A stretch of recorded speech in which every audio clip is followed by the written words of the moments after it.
Hello नमस्कार दोस्तों, स्वागत है आप सबका पसंदीदा यूट्यूब चैनल। तो भाई लोग, आज की वीडियो में हम बात करेंगे सुपरस्टार प्रमोद प्रेमी यादव जी के आने वाले गाने के बारे में। तो भाई लोग, वीडियो को एक लाइक और चैनल को सब्सक्राइब कर देंगे। जी हाँ दोस्तों, प्रमोद प्रेमी यादव जी का एक बोलबम सॉन्ग आया था, आप लोग सुन ही चुके होंगे। जी हाँ दोस्तों, आप लोग को बता दूं, प्रमोद प्रेमी यादव जी का बड़े लेवल का बोलबम सॉन्ग और एक लोकगीत आप लोग के बीच में रिलीज होने वाला है। जी हाँ दोस्तों, कल आप लोग के बीच में पोस्टर रिलीज कर दिया जाएगा।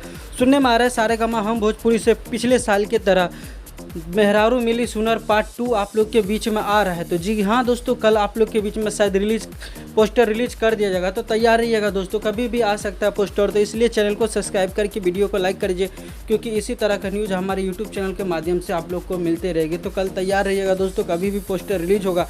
देखते हैं लोकगीत होता है या बोलबम। मुझे ज़्यादा उम्मीद है कि बोलबम गाने का पोस्टर रिलीज कर दिया जाएगा, जिस गाने का नाम मेहरारू मिली 2। जी हाँ दोस्तों, मेहरारू मिली सुनर 2 इसी गाने के बारे में चर्चा कर रहे हैं। कल देखते हैं कौन सा पोस्टर रिलीज होता है। तो मिलते हैं नए वीडियो के साथ, तब तक के लिए bye bye, take care, love you all. देखते रहिएगा भोजपुरी छिप यूट्यूब चैनल। धन्यवाद दोस्तों।